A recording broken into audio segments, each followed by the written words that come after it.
Welcome back, everyone. Hope you're doing well. We're, of course, continuing Sulla's life and battles. We're going to probably watch this one through Orchomenos, the first couple days of fighting there from where we're at here. Glad you're here with me, as always. Let's jump right into it and continue Sulla, life and battles. Situation for the Romans. Finding the level ground unsuitable against such an overwhelming cavalry-heavy force, Sulla declined battle when offered and weaved his way south, beating a Pontic force to occupy the strategic Acropolis of Parapetami. When Archelaus sent another contingent to take Chaeronea itself, Sullan forces again beat them to it, leading the unsuccessful force to take up a new fortified position on Mount Thurium. Meanwhile, the colossal Pontic army set up temporary quarters in a valley where Mount Ocontium in the northwest and Mount Hedilium in the northeast almost met. The river Cephisus flowed through this gorge, forming the left flank of Archelaus' army. And of course, as you already see, they're flanked by mountains. This is not ideal for your eastern armies that rely still to this day, when I say to this day right here, on chariot warfare and impactful cavalry. But when you bottleneck, you just don't have the same success unless you're able to route, like go around them tactily. Yeah. So that's the only thing that could perceive a possibility of defeat here for the Pontus people. And we'll definitely see that coming here. And the right flank of Sulla's 30,000. Never one to pass off an opportunity, when a group of Chaeronean citizens offered to hit the Pontic forces on Thurium from behind, Sulla accepted eagerly. The battle began with Sulla's apparent retreat, marching away from Mount Thurium alongside the Cephisus while leaving Gabinius to defend the city of Chaeronea and Murena on Mount Thurium. In response, Archelaus extended his line, detaching a flanking force to assault Murena's troops on Mount Thurium. Sulla performed an about-face and linked up with Gabinius' forces at Chaeronea, extending his own line across the valley. Already by this point, Archelaus' flanking force was engaging the untenable position of Murena, who then launched his counterattack with the locals. Using their knowledge of the local terrain, the Chaeronean forces managed to surprise, surround, and crush Archelaus' force on Thurium. Worse still, their flight into the plain below was met by a prearranged cavalry attack from one of Sulla's sub-commanders. And their entire army is just watching them get slaughtered, resulting in even greater casualties and utter panic in the Pontic army. Seeing the jugular exposed, Sulla sounded an advance to begin the battle in haste. Archelaus responded in kind, but found his vanguard force of 90 scythed chariots unable to charge properly due to the oversaturation of friendly soldiers in their path.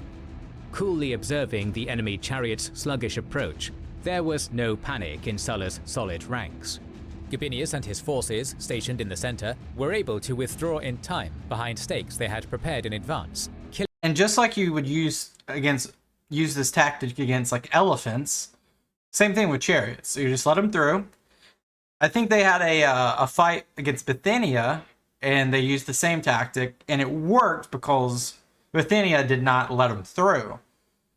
This case, Rome let them through, and then they're just going to get massacred. They're just going to get massacred when you let them through. Chariot warfare, I might sound ignorant, but I think it's just outdated at this point, especially against a superior force like Rome. Killing the horses of the first few chariots and stymieing the remainder. At a command, javeliniers threw their ranged weapons and put an end to Archelaus' misused shock weapon. As a mark of their victory and to taunt the defeated, Sulla's legionaries clapped their hands, laughing and shouting as if entertained by the spectacle. They wanted more of the same, to the dismay of their opponents. With his flanks intelligently anchored by mountainous terrain on either side, Sulla closed in on the enemy army. His forces advanced from the entrenchments fortifying their position, which disrupted and stalled Archelaus' phalanx. To the indignant fury of the free Romans, Archelaus had put a force of freed slaves in the first line. Knowing their only option was to fight or suffer worse at Roman hands, they put up determined resistance. The Romans, incensed by their foe, also fought furiously, knocking aside the pikes or grabbing and wrenching them out of their enemies' hands. The battle had come to a relative stalemate in the center, with Archelaus's main line struggling to advance against both the determined Romans and their disruptive fortifications, supported by anti-personnel artillery, while the Romans struggled to break up the phalanxes pushing against their position. Now that Archelaus's locked phalanx was serving as the anvil onto which the Roman legions would hopefully be hammered and destroyed, the Pontic general began executing that hammer blow. Using his superior numbers, Archelaus extended his right flank and attempted to envelop the Roman line on that side. Hortensius's reserve cohorts on that wing marched to outmaneuver the assault, but they were charged by Archelaus's personal cavalry contingent. Split away from the main army and forced to take refuge in the Thurium foothills, they gradually became encircled. Having positioned himself on the flank at Hedilium before the battle, Sulla quickly dispatched spare forces from whatever source he could, and then personally went to the aid of his left wing, traversing the entire length of the battle line to do so. That's one thing I've seen with Sulla, either in this battle, or in the future battles, or even in past battles. He is not afraid to get his hands dirty, as a lot of generals are, but some generals don't do that. Some generals just sit back, which is okay, but the morale of their troops, I would say, their morale of their troops just increases when you see your leader right beside you in the fight. By that time, the crushing impetus of Archelaus's charge had been blunted. So, witnessing the dust storm which heralded Sulla's approach, the Mithridatic general slyly disengaged and slipped away, galloping towards the wing from which his adversary had just come. Now sensing trouble on both wings, Sulla and his reinforcements stopped, the commander briefly stumped about where to go. With considerable decisiveness, given the gravity of the situation, Sulla detached 4 cohorts to stabilize the left flank against the assault of Archelaus's commander Texeles, while riding to take on Archelaus himself with the remaining one. It looks like it was just a trivial, let's just try the other side move by Archelaus here. In the meantime, the Pontic general had arrived and equalized the wing, although Roman forces continued to push relentlessly.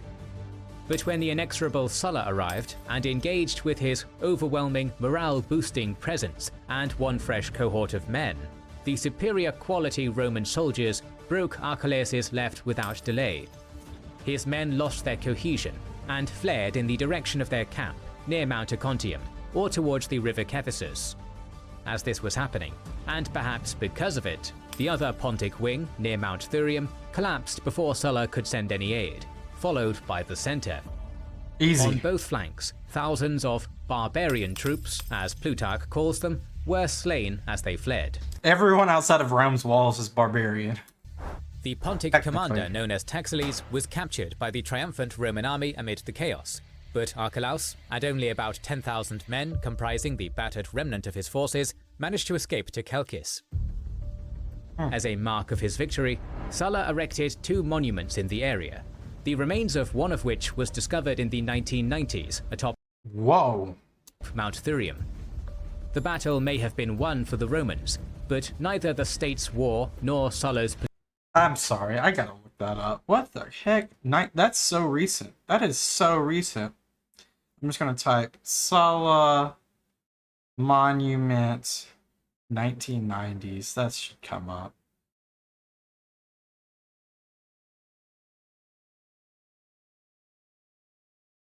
Let's see what we got here.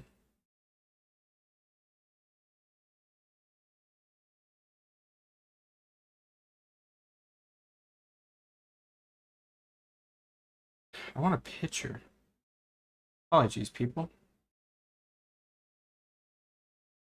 Oh, that's cool. Yeah, look it up, guys. I think it's called the Bacchus Monument. The Bacchus Monument. I think that's what it's called. Might be wrong. That's what came up. Political war were over yet. News of the disaster the King Mithridates had suffered at Chaeronea came down on Asia Minor like a ton of bricks, and cities bound inexorably to Mithridates VI by blood, such as Ephesus, Pergamon, and a slew of others, were suddenly causing the King of Pontus problems. Of course, we see this all the time. He dealt with such rumblings with merciless efficiency. For example, when the Tetrarch leadership of Galatia seemed as though its loyalty was wavering, Mithridates invited them to a banquet and had them all massacred. Okay, immediately I'm thinking of the Red Wedding from Game of Thrones. Although the Pontic monarch was busy dealing with the unrest in Asia, a formidable skill at organization allowed him to send a general known as Dorilaeus at the head of another army into Greece. Both Appian and Plutarch give us a total manpower of 80,000 for this new invasion force. Given their previous spurious estimate of 120,000 for Archelaus' army, however, it is probably more reasonable to say that Dorilaeus sailed into Chalcis with at most another 40,000. After his retreat from the pitched defeat on the plains near Chaeronea, Archelaus had reverted to war on a strategic scale. Using his vast superiority at sea, the general privateered his way up and down the Aegean and Adriatic seas, picking off Roman supply convoys, launching amphibious raids on enemy coastal bases, and even attacking the transports of Marian consul Lucius Valerius Flaccus as they attempted to cross from Italy. Sulla, meanwhile, was facing the prospect of a three-sided conflict at his expense. Yeah, because remember, isn't Marius still technically at war with Sulla? Replacement legions led by Flaccus, a subordinate of Cinna and representative of Sulla's worst rivals in Rome, had landed in Greece and were approaching from the north, while Archelaus and his newly reinforced army sat happily in Chalcis. Sulla began marching north into Thessaly, where he would deal with Cinna's bandit general, but halted at Melitea upon receiving word that the Pontics were on the march. With a reinforced army at their back, Dorilaeus and some of the other commanders, as of yet unaccustomed. Yo, can you imagine being Sulla in this moment? Like, you just don't know how things are gonna go. You're being surrounded. To the quality of the Roman legions, pressed for another pitched battle, arguing that the paltry Roman force had no hope of opposing theirs. Archelaus urged caution, but when Dorilaeus implied that the defeat at Chaeronea could only have been treachery to Mithridates, Archelaus quickly fell in line. The Pontic army's maneuvering back into Boeotia caught the attention of Sulla, who called off his march against Flaccus without hesitation in favor of doubling back on Archelaus. If the barbarians wanted another thrashing, they were welcome to have one. An initial skirmish near Tilphosium went in Sulla's favor, leading Dorilaeus to recant his aggression and argue in favor of Archelaus. However, when the cavalry-heavy Pontic army came to a brilliant plain near Orchomenus, it was This is gonna be where they're gonna have a swamp, right? Archelaus who, heartened by the favorable terrain, decided on a pitched battle. They encamped in a strong position and waited until Sulla approached and did the same. I guess you can call it a pitched battle, but there's some very tactical advantages to this pitched battle. Another clash was inevitable. The Sullan army, victorious at Chaeronea the previous year, was arrayed in 3 lines of battle, each one interrupted by gaps which enemy charging units could be funneled through. Now, however, the proconsul acted with more subtlety. His forward ranks, the antesignati, began drawing up with a denser frontage than those behind, but with more space between them and the lines to their rear, the postsignati. Sulla had stakes driven into the ground in this extra space as a further obstacle. Cleverly utilizing the average legionary status as a half-engineer and builder, Sulla... Right, because everyone had to build. They'll have like a pickaxe or a shovel or, you know, something. Immediately set about nullifying Archelaus' cavalry advantage by digging 10-foot wide trenches along each wing. If completed, these makeshift barricades would render vast areas of the plain virtually inaccessible to the deadly Pontic cavalry, thereby protecting the flanks of Sulla's infantry-dependent army. Basically artificially creating a bottleneck. Seeing the inherent advantage of open terrain disappearing right before his eyes at the hands of the Republican shovel, Archelaus hastily sent out his cavalry to attack the unprepared Romans in their thousands. They concentrated primarily on the trench diggers working to fortify the Roman wings, but their rapid mounted onrush panicked Sulla's half-formed soldiers to the brink of rout.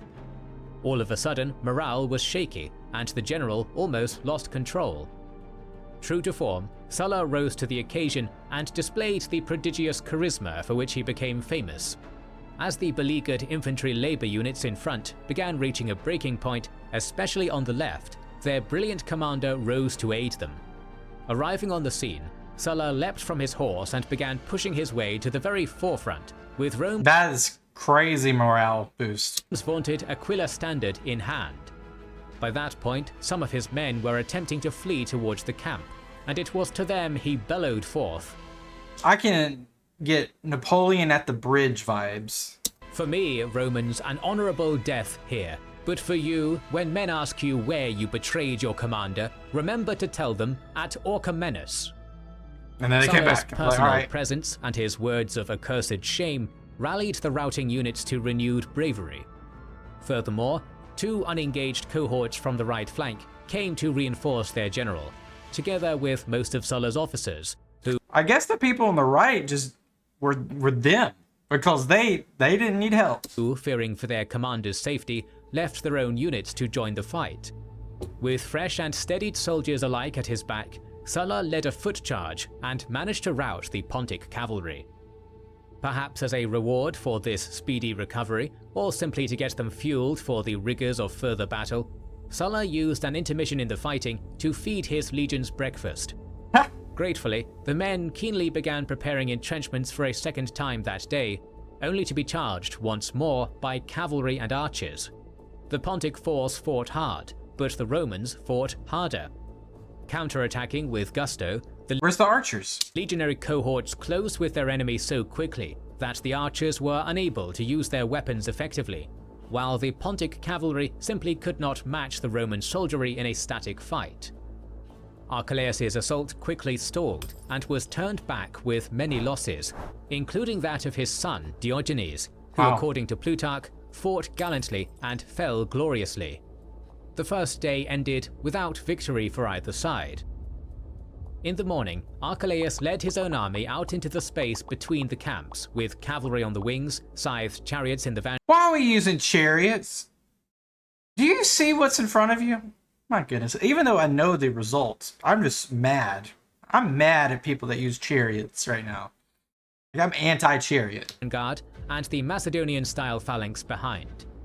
Still further behind the locked spear formation were the surviving slave soldiers from Chaeronea. Upon the Pontic general's order, his scythed chariots beelined straight for the first Roman line of antisignati. As though dealing with such contraptions was standard routine for the veterans by this point, Sulla's vanguard units deftly maneuvered aside, allowing the speeding vehicles to barrel straight into the field of stakes behind them. Archelaus's chariot charge was finished before it even got a chance to truly begin. Roman javeliniers swarmed around the beset Pontics, putting an end to them quickly. Sulla's soldiers advanced rank upon rank, prepared to meet the forthcoming enemy. On the other side of the field, whilst marching his slower infantry onward in reply, Archelaus dispatched the cavalry to keep the Roman attention distracted and their formation shaky, so that they would be easy prey for a phalanx marching in inexorable lockstep. The Roman general countered appropriately. Feeding his small quantity of cavalry through the established gaps, Sulla ordered his inferior quantity of horsemen to engage the galloping hordes of their enemy. They did so, suffering ferocious losses on both flanks, but Dang. succeeding in the objective of blocking Archelaus's charge before it hit the legions. As they were now static once more, the advancing legionaries were able to get a hold of and slaughter the Pontic cavalry, cutting through entire divisions as others fled in panic. And then also that creates a morale loss on the infantry side because then they're like, oh, so we don't have cavalry support anymore. Worse still, this disaster happened so quickly that the phalanx hadn't been able to properly organize, allowing the Romans free rein on the pike bearers. Fortunately for them, however, Archelaus was chastened by previous events and ensured there remained a good line of retreat. When it became scathingly obvious that his infantry were in the process of being slaughtered, the Pontic commander withdrew his entire army back. Several thousands of his infantry were dead, but that was pittance when compared to double the amount of cavalry, perhaps reaching up to 10,000, although less is probably more likely. the defeated remainder of Archelaus's army yet again took refuge in the camp, which was subsequently besieged and taken in a dogged fight. It was another brilliant Roman victory, but marred by the Romans' unwillingness to take prisoners and subsequent brutal massacre. Sulla had triumphed over a Pontic field army for the second time in as many years, but Archelaus managed to escape again. And the story is crazy. I think Archelaus was like there for hours, just laying there in the swamp, and a lot of them got moved to the swamp. A lot of them evidently drowned in the swamp, almost like if you or put the backs to them to a river. So just a horrendous massacre. But I mean, they were backed into a corner, the Romans, and then they just laid. I think this is masterclass for Sulla, utilizing the trenches and then the spikes and displaying the cavalry through the gaps, and then just easily both times just making chariots useless, and then capitalizing on morale boost by using himself in battle. So like both of these battles just show how good he was as a military leader. Now we're only like halfway through this video, so I'm going to keep my opinion the way it is until I see other things precipitate. But that's where we'll be today in terms of leaving off. I appreciate you guys being here as always. Let me know what you guys think. I'll see you guys next time. Double peace out. Till next time. Bye-bye.